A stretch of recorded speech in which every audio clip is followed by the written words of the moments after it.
नमस्कार, बुलेटिन में स्वागत है आपका और मैं हूं आपके साथ जागृति खंतवाल। बुलेटिन की शुरुआत करेंगे बड़ी खबर के साथ। उत्तराखंड बोर्ड का रिजल्ट घोषित हो चुका है।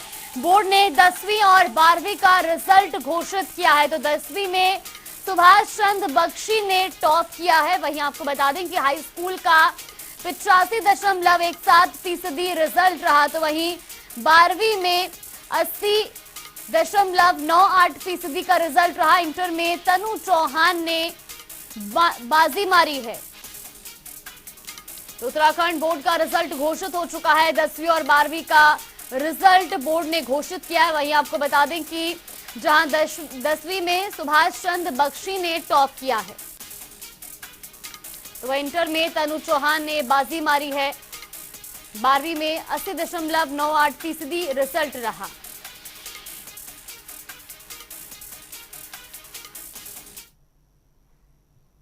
तो एक खबरों में आगे बढ़ेंगे, जहां भारतीय रेलवे लगातार देश के कई हिस्सों में वंदे भारत ट्रेन को शुरू करने का काम कर रहा है। ऐसे में आज उत्तराखंड को पहली बार वंदे भारत ट्रेन मिल गई है। प्रधानमंत्री नरेंद्र मोदी ने वीडियो कॉन्फ्रेंसिंग के जरिए वंदे भारत एक्सप्रेस को हरी झंडी दिखाकर उत्तराखंड के लोगों को समर्पित किया है। इस दौरान सीएम धामी और रेल मंत्री अश्विनी वैष्णव मौजूद रहे। ये ट्रेन देहरादून से दिल्ली के आनंद विहार टर्मिनल के बीच चलेगी। तो वहीं देहरादून दिल्ली के बीच चलने वाली वंदे भारत ट्रेन कुल 5 स्टेशनों हरिद्वार, रुड़की, सहारनपुर, मुजफ्फरनगर और मेरठ सिटी से होकर गुजरेगी। इस ट्रेन में देहरादून से दिल्ली और दिल्ली से देहरादून का सफर केवल 4.5 घंटे में पूरा हो जाएगा। इस दौरान पीएम मोदी ने कहा कि उत्तराखंड के सभी लोगों को वंदे भारत एक्सप्रेस ट्रेन की बहुत बहुत बधाई।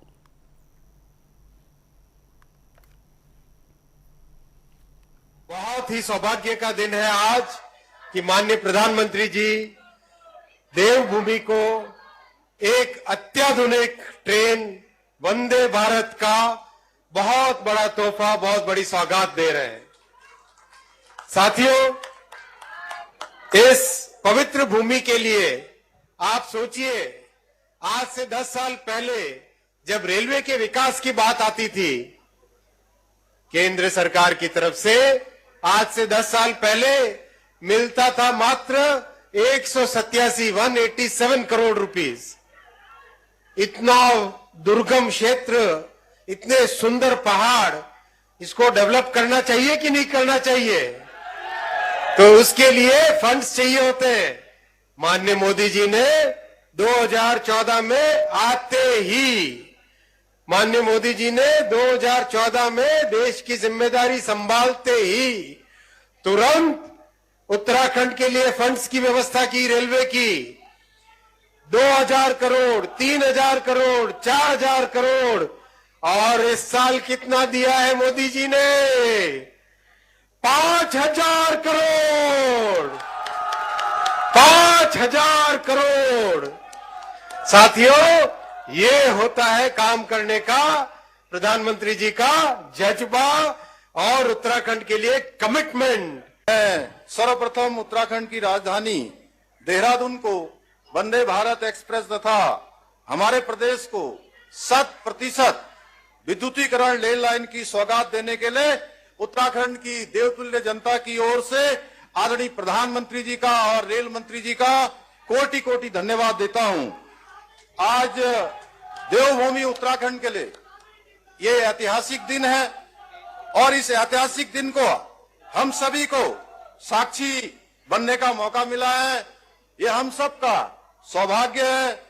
आज आदरणीय प्रधानमंत्री जी का जो उत्तराखंड के प्रति विशेष प्रेम है, उसी का प्रतिफल है कि जिसकी दूरी अभी थोड़ी देर पहले बताया जा रहा था कि 8 घंटे में, 9 घंटे में देहरादून से दिल्ली की दूरी तय होती थी, अब ये दूरी महज 4.5 घंटे में पूरी की जा सकेगी। दिल्ली का सफर पूरा किया जा सकेगा। उत्तराखंड के सभी लोगों को वंदे भारत एक्सप्रेस ट्रेन की बहुत बहुत बधाई।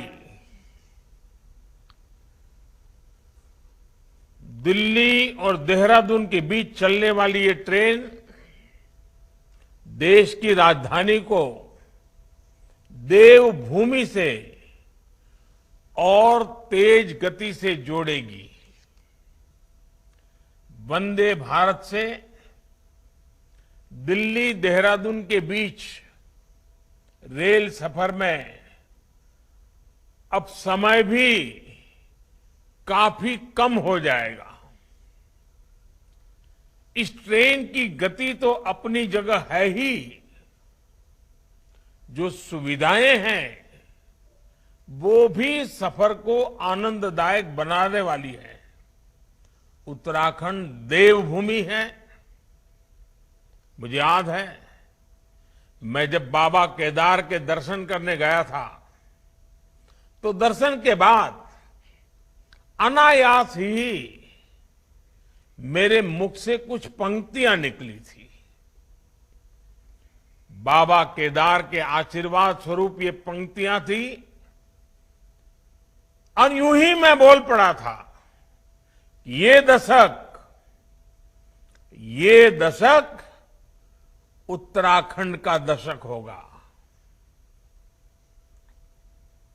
उत्तराखंड आज जिस तरह से कानून व्यवस्था को सर्वोपरि रखते हुए विकास के अभियान को आगे बढ़ा रहा है, वो बहुत सराहनीय है। चार धाम यात्रा पर आने वाले तीर्थ यात्रियों की संख्या हर वर्ष पुराने सारे रिकॉर्ड तोड़ देती है, नया रिकॉर्ड बना देती है। अभी बाबा केदार के दर्शनों के लिए कितने श्रद्धालु बढ़ रहे हैं, ये हम सब देख रहे हैं।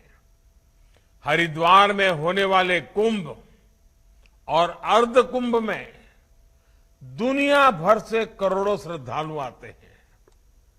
हर वर्ष जो कांवड़ यात्रा होती है उसमें भी लाखों करोड़ों लोग उत्तराखंड पहुंचते हैं। वैसी खबर पर ज्यादा जानकारी के लिए हमारे सहयोगी यशराज आनंद हमारे साथ जुड़ गए। यशराज, सबसे पहले आपसे जानना चाहेंगे, आज वंदे भारत ट्रेन को हरी झंडी दिखाई गई है, यात्रियों में किस तरह का उत्साह और खासतौर पर उत्तराखंड की जनता की किस तरह की प्रतिक्रिया सामने आ रही है? जी बिल्कुल जागृति, मैं बताना चाह रहा हूँ कि उत्तराखंड में वंदे भारत एक्सप्रेस की शुरुआत कर दी गई है। वही वर्चुअल तरीके से नरेंद्र मोदी पहले से वंदे भारत को हरी झंडी दिखा चुके हैं। उसके बाद केंद्रीय रेलवे मंत्री अश्विनी जी यहाँ पर आए थे और उन्होंने भी यहाँ पर मुख्यमंत्री पुष्कर सिंह धामी के साथ वंदे भारत एक्सप्रेस को हरी झंडी दिखाई। वहीं यदि बात की जाए जनता की और आम नागरिकों के, तो काफी ज्यादा उत्साह का माहौल है, क्योंकि मोदी जी ने कहा था कि ट्रेन में जो सफर करने वाले लोग हैं उनके अत्याधुनिक सुविधा से लैस किया जाएगा।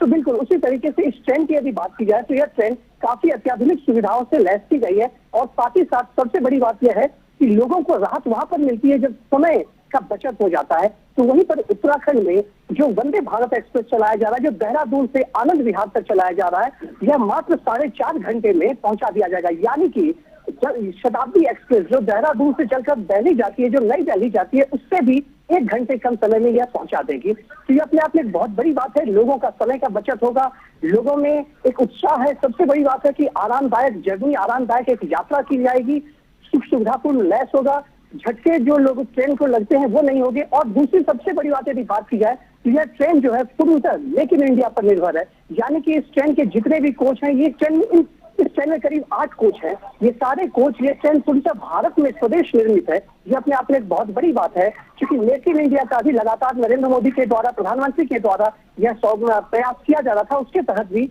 यह एक पहल की गई है। और यदि आम नागरिकों की बात की जाए तो यहाँ पर आज आम नागरिकों का एक हुजूम उमड़ पड़ा था वंदे भारत एक्सप्रेस को देखने के लिए, वंदे भारत ट्रेन को देखने के लिए। तो उसी तरीके से इस घंटे से यदि बात की जाए तो लोग यहाँ काफी उत्साहित नजर आ रहे थे। यहाँ पर बैठने वाले यात्री भी अपने आप में काफी उत्साहित नजर आ रहे थे और वो सेल्फी ले रहे थे और सेल्फी को अपने सोशल मीडिया पर पोस्ट कर रहे थे। जी जागृति। जी बिल्कुल यशराज, ये भी जानना चाहेंगे, जिस तरह से समय की बचत तो वंदे भारत ट्रेन से होगी ही, लेकिन इसका शेड्यूल भी जारी किया गया होगा, समय सारणी इसकी जारी की गई होगी, क्या इसका शेड्यूल रहने वाला है दिल्ली टू देहरादून और देहरादून टू दिल्ली?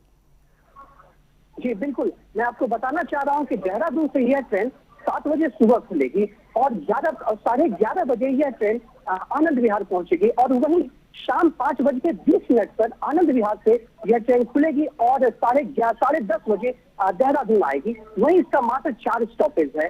पहला स्टॉपेज हरिद्वार है, उसके बाद सहारनपुर, उसके बाद मुजफ्फरनगर, रुड़की और मेरठ, बस इसका ये स्टॉपेज है। तो इतने कम स्टॉपेज में यह ट्रेन यहाँ पर जाएगी, वंदे भारत एक्सप्रेस। और सबसे बड़ी बात मैं आपको बताना चाह रहा हूँ कि आज केंद्रीय रेलवे मंत्री अश्विनी वो भी आज हरिद्वार तक की यात्रा वंदे भारत एक्सप्रेस से ही कर रहे हैं और कुछ ही देर में वह ट्रेन वंदे भारत एक्सप्रेस हरिद्वार भी पहुंचने वाली है। तो यह अपने आप में एक बहुत बड़ी बात है, जो एक प्रधानमंत्री का जो एक सपना था उस सपने को। और सबसे बड़ी बात, जब मैंने जनता से बात किया तो उन्होंने स्पष्ट रूप से कहा कि बार बार मुख्यमंत्री पुष्कर सिंह धामी यह कह रहे हैं कि उत्तराखंड का यह जो 2025 में जब उत्तराखंड अपनी रौनक जयंती मनाएगा तो हर क्षेत्र में उत्तराखंड सर्वांगीण स्थान पर रहेगा, सर्वश्रेष्ठ स्थान पर रहेगा। इसी को देखते हुए यह ट्रेन जो चलाई गई यह बहुत अच्छा पहल है। इससे आम नागरिक, जनता और यहाँ तक कि रेलवे कर्मचारियों में भी उत्साहवर्धन हुआ है और उनको लग रहा है कि जरूर यह दशक जो है उत्तराखंड का दशक होगा और उत्तराखंड सबसे अग्रणी राज्यों में से एक राज्य रहेगा। जी बिल्कुल। और कहीं ना कहीं यशराज, देखिए देहरादून से दिल्ली के लिए कई ट्रेनें चलती जरूर हैं, लेकिन वंदे भारत से लोगों की समय की बचत होगी। एक तरफ जहां देवभूमि जो है अब वो राजधानी से जो सफर है वो भी अब बेहद कम हो जाएगा, तो कहीं ना कहीं यात्रियों के लिए सहूलियत और ज्यादा हो जाएगी। जी बिल्कुल, मैं आपको बताना चाह रहा हूँ कि इसी के रूप में हमेशा लगातार उत्तराखंड में काम किया जा रहा है। चाहे प्रधानमंत्री नरेंद्र मोदी की बात की जाए, वह जब आते हैं वो उत्तराखंड को कई नई सौगात देकर जाते हैं। वही मुख्यमंत्री पुष्कर सिंह धामी भी लगातार उत्तराखंड को सर्वश्रेष्ठ राज्य बनाने के जुगाड़ में लग चुके हैं और वो सभी डिपार्टमेंट, जितने भी सभी डिपार्टमेंट, तो वो एक दिशा निर्देश जारी किए हैं कि सभी डिपार्टमेंट अपने काम को सही तरीके से कहे, भ्रष्टाचार मुक्त बनाए। और इसी दिशा में यह जो एक वंदे भारत एक्सप्रेस ट्रेन के जो आज कदम बढ़ा, यह पहली ट्रेन मैं आपको बताना चाह रहा हूँ यह 4 अभी तक वंदे भारत ट्रेन मात्र चली है, जिसमें से देहरादून को भी यह सौगात मिली है। तो ये अपने आप में एक बहुत बड़ी बात है, क्योंकि उत्तराखंड से लोग दिल्ली की ओर ज्यादा जाते हैं, कुछ बिजनेस सिलसिले में, तो कहीं किसी अन्य काम से लोग दिल्ली की ओर जाते हैं। क्योंकि दिल्ली जो वो राजधानी है, वहां से अन्य जगह की भी ट्रेनें लोगों को मिलती है। तो सबसे समय का बचत होना लोगों के लिए सबसे बड़ी बात है। लोगों के लिए सबसे ज्यादा पैसे का, यदि आप थोड़ा सा ज्यादा खर्च भी करें, लेकिन यदि आपको सुविधा मिले और समय का बचत हो, तो ये अपने आप में बहुत बड़ी बात है। क्योंकि यह जो सुविधा आपको दी जा रही है, सुविधा एक फ्लाइट लेवल की सुविधा दी जा रही है। जो हवाई यातायात जो करते हैं उसी ढंग की यह सुविधा दी जा रही है। तो हवाई यातायात की सुविधा यदि आपको ट्रेन में मिल रही है तो इससे लोग काफी खुश हैं, काफी संतुष्ट नजर आ रहे हैं। उनका एक ही बात कहना है कि मुख्यमंत्री पुष्कर सिंह धामी जब से मुख्यमंत्री बने हैं तो इनका जो विजन है वो क्लियर है, स्पष्ट है। ये भ्रष्टाचार मुक्त बनाना चाह रहे हैं और राज्य को सर्वांगीण राज्यों में, सर्वश्रेष्ठ राज्यों में यह ऊपर लाने की दिशा में कदम बढ़ाया जा रहा है। जी बिल्कुल। यशराज, लौटेंगे आपके पास, तो लगातार खबरों में आगे बढ़ेंगे जहां मुख्यमंत्री पुष्कर सिंह धामी और केंद्रीय संचार एवं रेल मंत्री अश्विनी वैष्णव ने मुख्य सेवक सदन में आयोजित कार्यक्रम में उत्तराखंड के पवित्र धाम गंगोत्री में संपूर्ण देश के 2 लाख 5G साइट का शुभारंभ किया। वहीं आपको बता दें कि संपूर्ण देश की आस्था के केंद्र चारधाम में फाइबर कनेक्टिविटी के कार्य का शुभारंभ भी किया गया, जिससे चारधाम को सीधे तौर पर 5G नेटवर्क से आच्छादित किया जा सकेगा। तो वहीं मोबाइल इंटरनेट नेटवर्क की गुणवत्ता में सुधार से चारधाम मंदिर परिसरों के आसपास श्रद्धालुओं को बेहतर call connectivity, video call, internet connectivity की उपलब्धता हो सकेगी। इसके दौरान उनके जरिए चारधाम फाइबर कनेक्टिविटी और 55 के विस्तार पर आधारित लघु फिल्म का अवलोकन किया गया।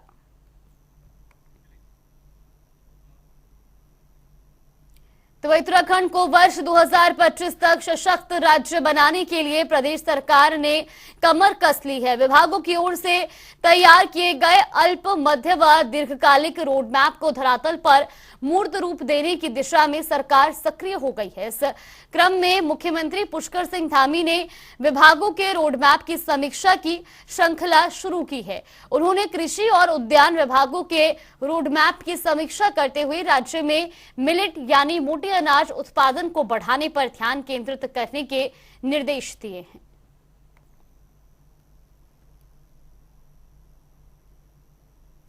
तो वह उत्तराखंड में G20 की दूसरी बैठक आज से शुरू हो गई है। आपको बता दें कि एंटी करप्शन वर्किंग ग्रुप की द्वितीय बैठक होगी और उसके बाद शाम को गाला डिनर का आयोजन होगा, जिसमें सीएम पुष्कर सिंह धामी भी मौजूद रहेंगे। तो G20 की आज से दूसरी बैठक शुरू हो चुकी है और इसी खबर पर हमारे सहयोगी यशराज आनंद हमारे साथ बने हुए। यशराज, जिस तरह से G20 की बैठक आज आयोजित की गई है, क्या कुछ पूरी अपडेट मिल रही है? जी बिल्कुल जागृति, मैं बताना चाह रहा हूँ कि G20 या उत्तराखंड को सबसे बड़ी सौगात मिली है, क्योंकि G20 का ये आज ये द्वितीय अधिवेशन है या उत्तराखंड के ऋषिकेश के नरेंद्र नगर में आयोजित किया जाना है। वहीं शाम में आज रात्रि भोज का भी आयोजन किया जाएगा। तो G20 सम्मेलन में मुख्यमंत्री पुष्कर सिंह धामी यहाँ देहरादून से ऋषिकेश के लिए निकल चुके हैं, रवाना हो चुके हैं और वहीं पर G20 सम्मेलन में जो प्रमुख बातें रखी जाएगी, इसमें से प्रमुख बातों में से यह होगा कि किस प्रकार से अपने देश का विकास किया जाएगा, किस प्रकार से अपने देश को वैश्विक मानचित्र के पटल पर रखा जाएगा और उत्तराखंड को किस ढंग से यहाँ पर सर्वश्रेष्ठ राज्यों का की गिनती में रखा जाए, इसको लेकर भी बैठक की जा रही है, जिसमें मुख्यमंत्री पुष्कर सिंह धामी भी वहां पर सम्मिलित होने वाले हैं। वहीं यदि बात की जाए G20 के बैठक की, तो G20 का यह बैठक जो है उत्तराखंड को मिलना, ये अपने आप में एक बहुत बड़ी बात हो जाती है, क्योंकि उत्तराखंड में 2 बैठक होना था G20 का, एक तो समाप्त हो चुका है, लेकिन यह दूसरा बैठक ऋषिकेश में होने वाला है, ऋषिकेश के नरेंद्र नगर में होने वाला है। तो ये अपने आप में यह बैठक बहुत बड़ी सौगात है और मैं आपको बताना चाह रहा हूँ इसको लेकर के ऋषिकेश ही नहीं, तमाम उत्तराखंड में पहाड़ी क्षेत्रों में चाहे बात की जाए, चाहे मैदानी क्षेत्रों की बात की जाए, तो G20 के स्लोगन से, G20 के बैनर पोस्टर से, G20 के रंग से पूरे ऋषिकेश को रंग दिया गया है। यदि आप ऋषिकेश में कहीं भी आप सैर करेंगे, ऋषिकेश में कहीं भी आप जाएंगे, तो लगातार आप देखेंगे कि मैप के द्वारा या पोस्टर पेंटिंग के द्वारा लगातार G20 के विषय में लोगों को बताया जा रहा है, जागरूकता दी जा रही है। लोग यह जानने के इच्छुक है कि आखिर G20 होता क्या है, इसमें क्या चीज होती है। तो यह अपने आप में एक बहुत बड़ी बात है कि उत्तराखंड को यह सौगात मिला है, तो यह जरूर अपने आप में कहीं उत्तराखंड वासियों के लिए सबसे बड़ी बात है। और वहीं उत्तराखंड को भ्रष्टाचार मुक्त बनाने, उत्तराखंड को अन्य कई दिशा में आगे बढ़ाने के लिए भी यहाँ पर बात की जाएगी। जी जागृति। जी बिल्कुल यशराज, और ये भी जानना चाहेंगे जिस तरह से बैठक का आयोजन किया गया, उसके बाद गाला डिनर भी रखा जाएगा, इसके अलावा विदेशी डेलीगेट्स के लिए और क्या कुछ खास व्यवस्थाएं की गई हैं? जी जागृति, मैं बताना चाह रहा हूँ कि उत्तराखंड में जो यह रखा गया, उसके बाद देहरादून आज शाम जो डिनर की व्यवस्था की गई है, इसमें विदेशी मेहमान भी रहेंगे, इसमें विदेशी डेलीगेट्स जो आए वो भी रहेंगे और सभी एक साथ मिलकर के जब बैठक समाप्त हो जाएगी तो शाम में डिनर की व्यवस्था की जाएगी, आपस में चर्चा की जाएगी। क्योंकि जब चर्चाएं होती हैं, आज जो बैठक होगी, बैठक के बाद जो डिनर होता है, यह काफी सुखद माहौल में किया जाता है, यह काफी आनंददायक माहौल में यह डिनर किया जाता है।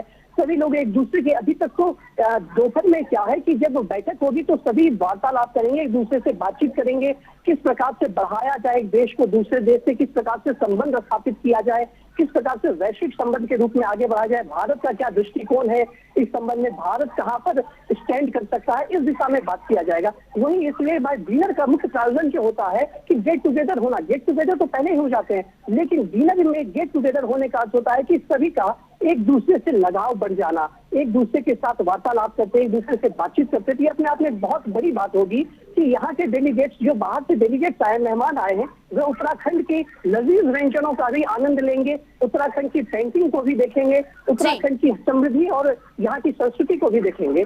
तो इस प्रकार से यह बैठक भी अपने आप में एक महत्वपूर्ण है और यह उत्तराखंड और उत्तराखंड वासियों के लिए भी काफी ज्यादा आनंददायक महसूस किया जाएगा यह पल।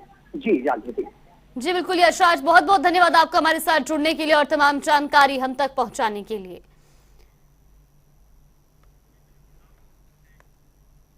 उत्तराखंड में कई जिलों में आज भी तेज हवाओं के साथ बारिश का अलर्ट जारी है। तेज झोंकेदार हवाओं के साथ बारिश होने के आसार बने हुए हैं। बता दें कि मौसम विभाग ने आज के लिए बारिश का ऑरेंज अलर्ट जारी किया है। नैनीताल, पौड़ी, उधम सिंह नगर और हरिद्वार में बारिश का येलो अलर्ट जारी है।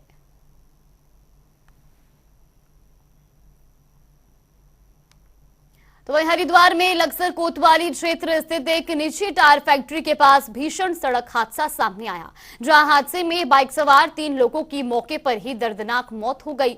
बताया जा रहा है कि एक ट्रक चालक ने बाइक सवारों को रौंद दिया, जिससे तीनों की ही मौत हो गई। तो वहीं गुस्साई भीड़ ने सड़क जाम कर दिया और पथराव भी किया गया।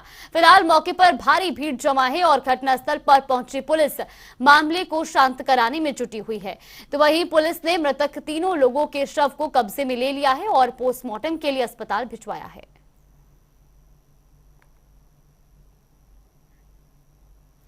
रामनगर में सरकार के सरकारी जमीनों पर अवैध रूप से धार्मिक संरचनाओं के निर्माण को ध्वस्त करने के आदेश के बाद रामनगर से कुछ दूरी पर स्थित प्रसिद्ध गिरिजा देवी मंदिर में भी वन विभाग ने अतिक्रमण की श्रेणी में मानते हुए नोटिस चस्पा करने की कार्रवाई की है। वही वन विभाग ने कार्रवाई के विरोध में जहां आज मंदिर परिसर में स्थित 200 से अधिक प्रसाद विक्रेताओं ने अपनी दुकानों को बंद कर सरकार के फैसले का विरोध किया है। मंदिर के पुजारी दिनेश चंद्र शास्त्री ने बताया कि गिरिजा देवी मंदिर काफी पुराना और प्राचीन है। इसका वर्णन ग्रंथों में भी किया गया है। उन्होंने सरकार और विभाग की कार्रवाई के खिलाफ रोष व्यक्त किया है।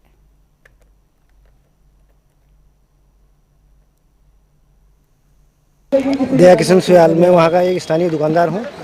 तो कल हमारी दुकानों में भी ये नोटिस चस्पा कर गए हैं, जिससे पूरी मार्केट में खलबली मची पड़ी है और करीब 200-250 दुकानदार उससे प्रभावित हो रहे हैं। सारे वहीं के लोग, क्षेत्र के लोग हैं और गरीब लोग हैं। सभी की रोजी रोटी उसी से। आज सभी लोगों ने हमने एक विरोध प्रदर्शन कर रखा है, दुकानें बंद की हैं, जबकि पब्लिक काफ़ी है। माहौल एक नोटिस चिपका गए हैं, उसमें यही लिखा गया है कि ये जो है अतिक्रमण है और अतिक्रमण की परिभाषा ही इन्होंने मतलब क्लियर नहीं कर रखी कि अतिक्रमण है क्या। मतलब खाली इतना ही लिखा है कि ये मात्र अतिक्रमण है ना। और जहाँ तक माता गिरजा माता का सवाल है, वो तो महाभारत कालीन टीला है, आज का है नहीं, और ना ही कहीं बुनियाद डाल करके कोई चीज़ अतिक्रमण की गई है। वो तो नेचुरल है। महाभारत के समय का स्कंद पुराण में उसका वर्णन आता है। स्कंद पुराण के 51वें अध्याय में स्पष्ट लिखा है कि कौशिकी की प्रवस्था आई और सर्वप्रथम वहाँ पर कौशिक ऋषि ने गिरजा माता की उपासना आराधना की थी और उन्हें सिद्धि प्राप्त हुई थी। तो कौशिक ऋषि के बाद से उत्तराखंड में जितने भी ऋषि मुनि महात्मा हुए, सभी ने गिरजा माता की जो है प्राचीन काल से जो है पूजा अर्चना करते आ रहे हैं, है ना। तो वो तो सिद्ध पीठ है, इसमें तो किसी प्रकार की मतलब जो है वाद विवाद होना ही नहीं चाहिए। और वैसे ही जहाँ तक दुकानदारों का सवाल है, वन विभाग के कोई भी अधिकारी वहाँ पर गश्त करने नहीं आता है। इसका कारण क्या है कि जो बाहर से अन्य शहरों से दुकानदारों लोगों ने वहाँ पर काफ़ी मतलब जो है अपनी दुकानें लगा रखी हैं वहाँ पर, उससे अव्यवस्था हो रही है। अगर वन विभाग अब समय समय से अपनी गश्त करता है और अपने क्षेत्र में निगरानी करता तो आज ऐसी स्थिति नहीं आती। चलिए, बुलेटिन में फिलहाल के लिए बस इतना ही। आप बने रहिए हमारे साथ। नमस्कार।